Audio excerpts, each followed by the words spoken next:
Public health industry YouTube ചാനലിലേക്ക് എല്ലാവർക്കും സ്വാഗതം. ഇന്ന് നമ്മൾ നിങ്ങൾ തന്ന ആ വിവരങ്ങളുണ്ടല്ലോ, അതൊന്ന് വിശദമായിട്ട് നോക്കാൻ പോവാണ്. യൂണിവേഴ്സിറ്റി പരീക്ഷയ്ക്ക് റെഡിയാവുന്ന ഒരു ഡെന്റൽ സ്റ്റുഡന്റ് എന്ന നിലയ്ക്ക് ഈ ഡെൽറ്റ ഡെന്റൽ പ്ലാൻ വിഷയത്തിൽ കുറച്ചുകൂടെ ക്ലാരിറ്റി വേണമെന്ന് പറഞ്ഞിരുന്നല്ലോ. പേടിക്കേണ്ട, നമുക്കിത് വളരെ സിമ്പിളായിട്ട് പരീക്ഷയ്ക്ക് ഒരു A4 പേപ്പർ ഫുൾ എഴുതാൻ പറ്റുന്ന രീതിയിൽ ഒന്ന് ഡിസ്കസ് ചെയ്യാം. പിന്നെ എന്തിനാ നമ്മളിതൊക്കെ പഠിക്കുന്നേ അല്ലേ? ഇപ്പോൾ ഡെന്റൽ ട്രീറ്റ്മെന്റിന്റെ ചെലവൊക്കെ ഇങ്ങനെ കൂടി വരുമല്ലേ? അപ്പോൾ എല്ലാവർക്കും ഒരുപോലെ താങ്ങാൻ പറ്റുന്ന രീതിയിൽ ചികിത്സ കിട്ടാൻ പല പുതിയ വഴികളും വരുന്നുണ്ട്. അതിലൊന്നാണ് ഈ തേർഡ് പാർട്ടി പേയ്മെന്റ് സിസ്റ്റംസ്. ഈ ഡെൽറ്റ ഡെന്റൽ പ്ലാൻ അതിനൊരു നല്ല ഉദാഹരണമാണ്. ശരി, നമുക്ക് കാര്യത്തിലേക്ക് കടക്കാം. ആദ്യം തന്നെ ഈ പല്ലിന്റെ ചികിത്സയ്ക്ക് പൈസ കൊടുക്കുന്ന രീതികളെ പറ്റി ഒരു ബേസിക് ഐഡിയ വേണം അല്ലേ? സാധാരണ നമ്മൾ കാണുന്നത് എന്താ? പേഷ്യന്റ് ഡോക്ടർക്ക് നേരിട്ട് കാശ് കൊടുക്കുന്നു. അതാണ് ഫീ ഫോർ സർവീസ്. ഇത് പേഷ്യന്റും ഡോക്ടറും തമ്മിലുള്ള ഒരു ഡയറക്റ്റ് ഡീലാണ്. പക്ഷേ ഈ ട്രീറ്റ്മെന്റ് കോസ്റ്റ് ചിലപ്പോൾ എല്ലാവർക്കും താങ്ങാൻ പറ്റില്ല. അവിടെയാണ് ഈ തേർഡ് പാർട്ടി പേയ്മെന്റ് പ്ലാനുകൾ വരുന്നത്. ഇവിടെ പേഷ്യന്റിനും ഡോക്ടർക്കും ഇടയ്ക്ക് ഒരു മൂന്നാമത്തെ ആള് വരും, ഒരു തേർഡ് പാർട്ടി. ഈ തേർഡ് പാർട്ടി ചിലപ്പോൾ ഒരു ഇൻഷുറൻസ് കമ്പനി ആവാം, അല്ലെങ്കിൽ ഈ പ്ലാൻ നടത്തുന്ന വേറെ ഏതെങ്കിലും ഓർഗനൈസേഷൻ ആകാം. ഇവരാണ് ഈ പൈസയുടെ കാര്യങ്ങളൊക്കെ മാനേജ് ചെയ്യുന്നത്. പ്രവർത്തിക്കുന്ന കമേഴ്ഷ്യൽ ഇൻഷുറൻസ് കമ്പനികൾ അവരുടെ മെയിൻ പരിപാടി ലാഭമുണ്ടാക്കലാണ്. ഈ സമൂഹത്തിന്റെ പല്ലിന്റെ ആരോഗ്യത്തിലൊന്നും അവർക്ക് വലിയ താൽപ്പര്യം കാണണമെന്നില്ല. രണ്ടാമത്തെ ഒരു ടൈപ്പാണ് ലാഭമുണ്ടാക്കാൻ വേണ്ടി അല്ലാതെ പ്രവർത്തിക്കുന്ന non profit health service corporations. ഇവരുടെ ലക്ഷ്യം പ്രോഫിറ്റ് ഉണ്ടാക്കലല്ല, മറിച്ച് ഈ ഹെൽത്ത് സർവീസ് ആളുകളിലേക്ക് എത്തിക്കുക എന്നതാണ്. ഈ നോൺ പ്രോഫിറ്റ് കാറ്റഗറിയിലാണ് നമ്മൾ ഈ പറയുന്ന ഡെൽറ്റ ഡെന്റൽ പ്ലാനുകൾ വരുന്നത്. ഈ ബ്ലൂ ക്രോസ് ബ്ലൂ ഷീൽഡ് പ്ലാനുകളൊക്കെ ഇല്ലേ, അതും ഈ ഗ്രൂപ്പിൽ വരും. ഓക്കെ, അപ്പോ എന്താണ് ഈ ഡെൽറ്റ ഡെന്റൽ പ്ലാൻ? ഇത് എക്സാമിന് ചോദിക്കാൻ ചാൻസ് ഉള്ളതാണെന്ന് തോന്നുന്നു. തീർച്ചയായും. സിമ്പിളായിട്ട് പറഞ്ഞാൽ ഡെൽറ്റ ഡെന്റൽ പ്ലാൻ എന്ന് പറയുന്നത് ഡെന്റൽ സർവീസ് കോർപ്പറേഷൻ എന്നറിയപ്പെടുന്ന ഒരു തരം ഓർഗനൈസേഷനാണ്. ഓരോ സ്റ്റേറ്റിലും അവിടുത്തെ ഡെന്റൽ സൊസൈറ്റിയിലെ, അതായത് ഡെന്റിസ്റ്റുകളുടെ സംഘടന, അവരുടെയൊക്കെ ഒരു സ്പോൺസർഷിപ്പോടെ ഉണ്ടാക്കുന്ന ഒന്നാണ്. നിയമപരമായിട്ട് അംഗീകാരമുള്ള, പിന്നെ ലാഭേച്ഛയില്ലാതെ നോൺ പ്രോഫിറ്റ് പ്രവർത്തിക്കുന്ന സ്ഥാപനങ്ങളാണിവ. ഇവരുടെ പ്രധാന പണി എന്തെന്ന് വെച്ചാൽ ഈ ഡെന്റൽ ട്രീറ്റ്മെൻറ്റ് കൊടുക്കാനുള്ള കോൺട്രാക്റ്റുകൾ ഉണ്ടാക്കുക, അത് മാനേജ് ചെയ്യുക എന്നൊക്കെയാണ്. സാധാരണയായിട്ട് അതാത് സ്റ്റേറ്റിലെ ഇൻഷുറൻസ് നിയമങ്ങൾക്കനുസരിച്ചാണ് ഇവർ പ്രവർത്തിക്കുന്നത്. പണ്ട് ഓരോ സ്റ്റേറ്റിലും ഇതുപോലെ ഓരോ കോർപ്പറേഷൻസ് ഉണ്ടായിരുന്നു. പക്ഷേ അവർക്കെല്ലാം കൂടെ ഒരു നാഷണൽ ലെവലിലൊരു കോർഡിനേഷൻ വേണമെന്ന് തോന്നി. അങ്ങനെയാണ് 1966 അമേരിക്കൻ ഡെന്റൽ അസോസിയേഷൻ, അതായത് ADAയുടെ ഹെൽപ്പോടെ ഇതെല്ലാം കൂടി ചേർന്ന് national association of dental service plans NADSV എന്ന് പറയുന്ന ഒരു സംഘടന ഉണ്ടാക്കുന്നത്. പിന്നെ 1969 അതിൻ്റെ പേര് delta dental plans association DDPA എന്നാക്കി മാറ്റി. അതാണ് നമ്മൾ ഇന്ന് പറയുന്ന ഈ ഡെൽറ്റ ഡെന്റൽ പ്ലാൻ. ഈ ഡെൽറ്റ പ്ലാനിന്റെ പിന്നിലുള്ള ഒരു ഐഡിയ എന്താണ്? എന്തുകൊണ്ടാണ് ഇത് മറ്റുള്ള ഇൻഷുറൻസ് കമ്പനികളിൽ നിന്നൊക്കെ കുറച്ച് ഡിഫറൻ്റ് ആകുന്നത്? അത് നല്ലൊരു പോയിന്റാണ്. ഇതിൻ്റെ ഒരു അടിസ്ഥാന തത്വം അല്ലെങ്കിൽ അണ്ടർലൈങ് ഫിലോസഫി എന്ന് പറയുന്നത് ശ്രദ്ധേയമാണ്. അതായത് ഡെന്റിസ്റ്റുകൾക്ക് അവരുടെ ആ പഴയ ഫീ ഫോർ സർവീസ് രീതിയുണ്ടല്ലോ, അതിനെ വലിയ ഗ്രൂപ്പുകളായിട്ട് വരുന്ന പേഷ്യൻസ്, ഉദാഹരണത്തിന് ഒരു കമ്പനിയിലെ എംപ്ലോയീസ് മൊത്തമായിട്ടൊരു പ്ലാൻ എടുക്കുന്നു എന്ന് വയ്ക്കുക. അപ്പോൾ അവരുടെ ആവശ്യങ്ങൾക്കനുസരിച്ച് ഒന്ന് അഡ്ജസ്റ്റ് ചെയ്യാൻ ഹെൽപ്പ് ചെയ്യുക. ഇതാണൊരു ലക്ഷ്യം. ഇതിലെ ഏറ്റവും പ്രധാനപ്പെട്ട ഒരു കാര്യം എന്താണെന്ന് വെച്ചാൽ ഈ ഡെൽറ്റ പ്ലാനുകളുടെ ബോർഡ് ഓഫ് ഡയറക്ടേഴ്സ് ഇല്ലേ, അതിൽ മെജോറിറ്റി ആളുകളും ഡെന്റിസ്റ്റുകൾ തന്നെയായിരിക്കും. ഓഹോ, അപ്പോൾ ഡോക്ടർമാർക്ക് തന്നെയാണോ ഇതിന്റെ നടത്തിപ്പിലെ കൂടുതൽ പങ്ക്? അതെ, അതൊരു വലിയ വ്യത്യാസമാണ്. മറ്റേ കൊമേഴ്ഷ്യൽ ഇൻഷുറൻസ് കമ്പനികളിൽ നിന്ന് വ്യത്യസ്തമായിട്ട് ഇവിടെ ചികിത്സ കൊടുക്കുന്ന ഡോക്ടർമാർക്ക് തന്നെ ഈ പ്ലാനിൻ്റെ പോളിസി ഉണ്ടാക്കുന്ന കാര്യങ്ങളിലും നടത്തിപ്പിലൊക്കെ ഒരു കൺട്രോൾ വരുന്നു. ഇത് ഡെന്റൽ പ്രൊഫഷന്റെ താൽപ്പര്യങ്ങളും പിന്നെ കൊടുക്കുന്ന ചികിത്സയുടെ ക്വാളിറ്റിയുമൊക്കെ ഒരുപോലെ നോക്കാൻ ഹെൽപ്പ് ചെയ്യുമെന്നാണ് അതിൻ്റെ ഒരു തിയറി. തീർച്ചയായും ബോർഡിൽ ഫിനാൻസ്, ഇൻഷുറൻസ്, നിയമം, പിന്നെ കൺസ്യൂമർ സൈഡിൽ നിന്നുള്ള ആളുകളുമൊക്കെ ഉണ്ടാവട്ടോ, ഒരു ബാലൻസിന് വേണ്ടി. ശരി. ഇനി പൈസ കൊടുക്കുന്ന രീതി, പേയ്മെന്റ് മെക്കാനിസം, ഇവിടെയാണ് കുറച്ചുകൂടി ഡീറ്റെയിൽ ആയിട്ട് അറിയേണ്ടത്, പ്രത്യേകിച്ച് പരീക്ഷയ്ക്ക്. ഈ UCR ഫീസ് എന്നൊക്കെ കേട്ടിട്ടുണ്ട്, അതെന്താണ് സംഭവം? അതെ, ഡെൽറ്റ പ്ലാനുകളിൽ ഡോക്ടർമാർക്ക് പൈസ കൊടുക്കുന്നത് മെയിനായിട്ടും ഈ UCR usual customary and reasonable fees എന്നൊരു കോൺസെപ്റ്റ് വെച്ചിട്ടാണ്. ഇത് ശരിക്കും മനസ്സിലാക്കണം. നമുക്ക് ഓരോന്നായിട്ട് നോക്കാം. യൂഷ്വൽ ഫീ, ഇത് സിമ്പിളാണ്. ഒരു പർട്ടിക്കുലർ ഡെന്റിസ്റ്റ് ഒരു പർട്ടിക്കുലർ ട്രീറ്റ്മെൻറ്റിന് സാധാരണയായിട്ട് അവരുടെ പേഷ്യൻസിൻ്റെ കയ്യിൽ നിന്ന് വാങ്ങുന്ന ഫീസ്, അതാണ് ആ ഡോക്ടറുടെ യൂഷ്വൽ ഫീസ്. കസ്റ്റമറി ഫീ, ഒരു ഫീസ് എപ്പോഴാണ് കസ്റ്റമറി ആവുന്നതെന്ന് വെച്ചാൽ, ഒരു പ്രത്യേക സ്ഥലത്ത് ഒരു ജോഗ്രഫിക് ഏരിയയിൽ അതേപോലത്തെ ട്രെയിനിങ്ങും എക്സ്പീരിയൻസുമുള്ള മറ്റ് ഡെന്റിസ്റ്റുകൾ അതേ ട്രീറ്റ്മെൻറ്റിന് വാങ്ങുന്ന യൂഷ്വൽ ഫീസുകളുടെ ഒരു റേഞ്ച് ഉണ്ടാവുമല്ലോ, ആ റേഞ്ചിൻ്റെ ഉള്ളിൽ വരുന്ന ഒരു ഫീസായിരിക്കണം അത്. അതായത് ആ ഏരിയയിലെ ഭൂരിഭാഗം ഡോക്ടർമാരും വാങ്ങുന്ന ഒരു ലെവലിലുള്ള ഫീസ്. റീസണബിൾ ഫീ, ഒരു ഫീസ് റീസണബിൾ അല്ലെങ്കിൽ ന്യായമായതാവുന്നത് അത് മുകളിൽ പറഞ്ഞ യൂഷ്വൽ കസ്റ്റമറി ക്രൈറ്റീരിയ ഒക്കെ മീറ്റ് ചെയ്യുമ്പോഴാണ്. അല്ലെങ്കിൽ ചില പ്രത്യേക സാഹചര്യങ്ങളിൽ ചിലപ്പോൾ ട്രീറ്റ്മെൻറ്റ് കുറച്ച് കോംപ്ലിക്കേറ്റഡ് ആയിരുന്നിരിക്കാം. അപ്പോൾ നോർമൽ ഫീസിനേക്കാൾ ഒരു വ്യത്യാസം ജസ്റ്റിഫൈ ചെയ്യാൻ പറ്റുമെങ്കിൽ അതും റീസണബിൾ ഫീ ആയിട്ട് കൂട്ടാം. ഓക്കെ, അപ്പോൾ യൂഷ്വൽ എന്നത് ആ ഡോക്ടറുടെ സ്വന്തം ഫീസ്, കസ്റ്റമറി എന്നത് ആ ഏരിയയിലെ മറ്റ് ഡോക്ടർമാരുമായിട്ട് കമ്പയർ ചെയ്യുമ്പോഴുള്ള ഫീസ്, യെസ്. റീസണബിൾ എന്നത് ഇവ രണ്ടുമല്ലെങ്കിൽ എന്തെങ്കിലും സ്പെഷ്യൽ കേസ് പരിഗണിച്ചുള്ള ഫീസ്. ശരിയല്ലേ? അതെ, വളരെ ശരിയാണ്. ഇനി ഈ UCR വെച്ചിട്ട് ഡെൽറ്റ പ്ലാനിൽ ഒരു ഡോക്ടർക്ക് പൈസ കിട്ടുന്നത് എങ്ങനെയാണെന്നുള്ളത് ആ ഡോക്ടർ പ്ലാനിൽ പങ്കാളിയാണോ, പാർട്ടിസിപ്പേറ്റിംഗ് ഡെന്റിസ്റ്റ്, അതോ പങ്കാളിയല്ലേ, നോൺ പാർട്ടിസിപ്പേറ്റിംഗ് ഡെന്റിസ്റ്റ് എന്നതിനെ ഡിപ്പെൻഡ് ചെയ്തിരിക്കും. ഇതും വളരെ പ്രധാനപ്പെട്ട ഒരു പോയിന്റാണ്. എന്താണ് ആ വ്യത്യാസം? പാർട്ടിസിപ്പേറ്റിംഗ് ഡെന്റിസ്റ്റ്, പേരുപോലെ തന്നെ ഇവര് ഡെൽറ്റ പ്ലാനുമായിട്ടൊരു കോൺട്രാക്ട്, ഒരു എഗ്രിമെന്റ് സൈൻ ചെയ്തിട്ടുള്ള ലൈസൻസ്ഡ് ഡെന്റിസ്റ്റുകളാണ്. ഈ എഗ്രിമെന്റ് പ്രകാരം അവർ കുറച്ച് കണ്ടീഷൻസ് ഒക്കെ പാലിക്കാൻ റെഡിയാവണം. അതെന്തൊക്കെയാണെന്ന് നോക്കാം. 1. ഫീസുകൾ മുൻകൂട്ടി ഫയൽ ചെയ്യണം, പ്രീ ഫയലിംഗ് ഓഫ് ഫീസ്. അതായത് തങ്ങളുടെ യൂഷ്വൽ ഫീസ് എന്തൊക്കെയാണെന്ന് ഇവർ ഡെൽറ്റയെ നേരത്തെ അറിയിക്കണം. ഫീസിൽ മാറ്റം വരുത്തിയാലും അത് അപ്ഡേറ്റ് ചെയ്യണം. 2. ഡെൽറ്റ തരുന്ന പേയ്മെന്റ് മുഴുവൻ പേയ്മെന്റായിട്ട് അക്സെപ്റ്റ് ചെയ്യണം. ഡെൽറ്റ ഒരു പ്രത്യേക പെർസെന്റൈൽ വെച്ചിട്ടാണ് പേയ്മെന്റ് കണക്കാക്കുക, സാധാരണ 90th പെർസെന്റൈൽ.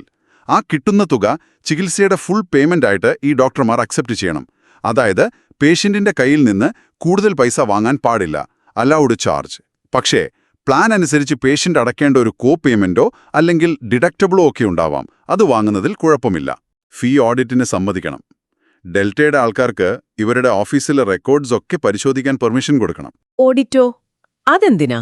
അത് ഈ ഡോക്ടർ ഡെൽറ്റ പേഷ്യൻസിന്റെ കയ്യിൽ നിന്നും മറ്റുള്ളവരുടെ കയ്യിൽ നിന്നും ഒരേ യൂഷ്വൽ ഫീസ് തന്നെയാണോ വാങ്ങുന്നത്, പേഷ്യന്റ് അടയ്ക്കേണ്ട കോ പേയ്മെന്റ് ഒക്കെ വാങ്ങുന്നുണ്ടോ എന്നൊക്കെ ഉറപ്പാക്കാനാണ്. 4. ട്രീറ്റ്മെന്റ് കഴിഞ്ഞ് പരിശോധിക്കാൻ സമ്മതിക്കണം. Post treatment inspection. ഡെൽറ്റ റാൻഡമായിട്ട് സെലക്ട് ചെയ്യുന്ന ചില പേഷ്യൻസിന് ട്രീറ്റ്മെന്റ് കഴിഞ്ഞിട്ട് വേറെ ഡോക്ടർമാരെ കൊണ്ടൊന്ന് പരിശോധിപ്പിക്കാൻ അനുവദിക്കണം. ഇത് കൊടുത്ത ട്രീറ്റ്മെന്റിന്റെ ക്വാളിറ്റി ഓഫ് കെയർ ഉറപ്പാക്കാനാണ്. 5. ഒരു റിസർവ് ഫണ്ടിലേക്ക് കുറച്ച് പൈസ മാറ്റിവെക്കണം. വിത്ത്ഹോൾഡിംഗ് ഫോർ ക്യാപിറ്റൽ റിസർവ്. ഓരോ പേയ്മെന്റിൽ നിന്നും ചെറിയൊരു ശതമാനം പൈസ ഡെൽറ്റയുടെ ഒരു കരുതൽ ഫണ്ടിലേക്ക്, ഒരു ക്യാപിറ്റൽ റിസർവ് ഫണ്ടിലേക്ക് മാറ്റിവെക്കാൻ സമ്മതിക്കണം. ഇത് പെട്ടെന്ന് എന്തെങ്കിലും സാമ്പത്തിക ആവശ്യം വന്നാലോ അല്ലെങ്കിൽ സ്റ്റേറ്റ് ഇൻഷുറൻസ് നിയമങ്ങളൊക്കെ പാലിക്കാനോ ഒക്കെ വേണ്ടിയാണ്. പണ്ടേത് 5% ഒക്കെ ആയിരുന്നു, ഇപ്പോൾ അത് കുറഞ്ഞിട്ടുണ്ട്. ഓ, അപ്പൊ പാർട്ടിസിപ്പേറ്റിംഗ് ആവണമെങ്കിൽ ഇത്രയും കാര്യങ്ങൾ സമ്മതിക്കണം. അപ്പൊ എന്തിനാ ഡോക്ടർമാർ ഇതിന് തയ്യാറാവണേ? അവർക്കെന്താ ഗുണം? നല്ല ചോദ്യം. പ്രധാന ഗുണം എന്താന്ന് വെച്ചാൽ, ഡെൽറ്റ പ്ലാനുള്ള ഒരുപാട് പേഷ്യൻസ് ഈ ഡോക്ടർമാരുടെ അടുത്തേക്ക് വരാൻ സാധ്യത കൂടും. പിന്നെ പേയ്മെന്റ് ഡെൽറ്റയിൽ നിന്ന് ഡയറക്റ്റ് ആയിട്ട് കിട്ടുകയും ചെയ്യും. 90% പേയ്മെന്റ് കിട്ടുന്നതുകൊണ്ട് മിക്ക ഡോക്ടർമാർക്കും അവരുടെ നോർമൽ ഫീസ് തന്നെ കിട്ടുകയും ചെയ്യും. ശരി ശരി. ഇനി നോൺ പാർട്ടിസിപ്പേറ്റിംഗ് ഡെന്റിസ്റ്റിന്റെ കാര്യം പറഞ്ഞില്ലല്ലോ.